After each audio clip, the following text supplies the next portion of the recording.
សង្គ្រាមអ៊ុយក្រែនលោក Zelensky ទទូចឲ្យរុស្ស៊ីយល់ព្រមទៅលើបទឈប់បាញ់គ្នាមុននឹងចាប់ផ្ដើមការចរចា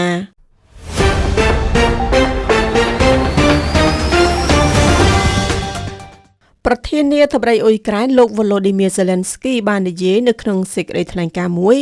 នៅថ្ងៃទី11ខែឧសភាឆ្នាំ2025ថាអ៊ុយក្រែនរំពឹងថារុស្ស៊ីនឹងបញ្ជាក់ពីបទឈប់បាញ់ពេញលេញនិងយូរអង្វែងដែលនឹងចាប់ផ្ដើមនៅថ្ងៃច័ន្ទទី12ខែឧសភាមុនពេលឈានទៅដល់ការចរចាលោក Zelensky និយាយថាវាគ្មានន័យអ្វីទេនៅក្នុងការបន្តកាប់សម្លាប់គ្នាសូម្បីតែមួយថ្ងៃលោករំពឹងថារុស្ស៊ីនឹងបញ្ជាក់ពីបទឈប់បាញ់ពេញលេញយូរអង្វែងនិងគួរឲ្យទុកចិត្តដោយចាប់ផ្ដើមនៅថ្ងៃស្អែកគឺថ្ងៃទី12ឧសភាហើយអ៊ុយក្រែនត្រៀមខ្លួនជាស្រេចដើម្បីជួបចរចា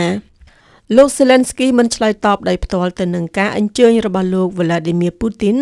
ប្រធានាធិបតីរុស្ស៊ីសម្រាប់កិច្ចពិភាក្សាដោយផ្ទាល់រវាងរុស្ស៊ីអ៊ុយក្រែននៅទីក្រុងអ៊ីស្តង់ប៊ុលប្រទេសទូគីនៅថ្ងៃទី15ខែឧសភានោះទេ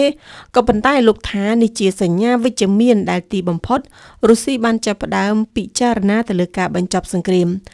លោក Zelensky បានបន្ថែមថាពិភពលោកទាំងមូលបានទន្ទឹងរង់ចាំជាយូរណាស់មកហើយជំហានដំបូងនៅក្នុងការបញ្ចប់សង្គ្រាមពិតប្រាកដគឺចាប់ផ្ដើមដោយបទឈប់បាញ់ជាមុនសិនការកត់សម្គាល់របស់លោក Zelensky បានកាត់ឡើងភ្លាមបន្ទាប់ពីប្រធានាធិបតីរុស្ស៊ីលោក Putin បានអញ្ជើញអ៊ុយក្រែនឲ្យជួបពិភាក្សាដោយផ្ទាល់និងដោយគ្មានលក្ខខណ្ឌនៅទីក្រុងអ៊ីស្តង់ប៊ុលប្រទេសទូគីនៅថ្ងៃទី15ខែឧសភាប៉ុន្តែលោក Putin មិនបានយល់ព្រមទៅលើបទឈប់បាញ់30ថ្ងៃដែលជំរុញដោយមេដឹកនាំអឺរ៉ុបនិងសហរដ្ឋអាមេរិកព្រមទាំងអ៊ុយក្រែននោះទេទោះបីជាយ៉ាងណាក៏ដោយលោកក៏មិនបានទាត់ចោលដែរនៅលទ្ធភាពដែលថាប្រសិនបើកិច្ចពិភាក្សានៅក្នុងទីក្រុងអ៊ីស្តង់ប៊ុលដំណើរការទៅមុខនោះអាចនាំទៅរកអ្វីដែលលោកពណ៌នាថាជាបទឈប់បាញ់ថ្មីឥឡូវនេះអ៊ុយក្រែននិងអ្នកគាំទ្ររបស់ខ្លួនដែលជាប្រទេសលោកខាងលិចកំពុងទាមទារឲ្យរុស្ស៊ីយល់ព្រមទៅលើបទឈប់បាញ់30ថ្ងៃដោយគ្មានលក្ខខណ្ឌមុននឹងចាប់ផ្ដើមចរចាបើមិនដូច្នេះទេរុស្ស៊ីនឹងប្រឈមទៅនឹងទណ្ឌកម្មកាន់តែធ្ងន់ធ្ងរបន្ថែមទៀត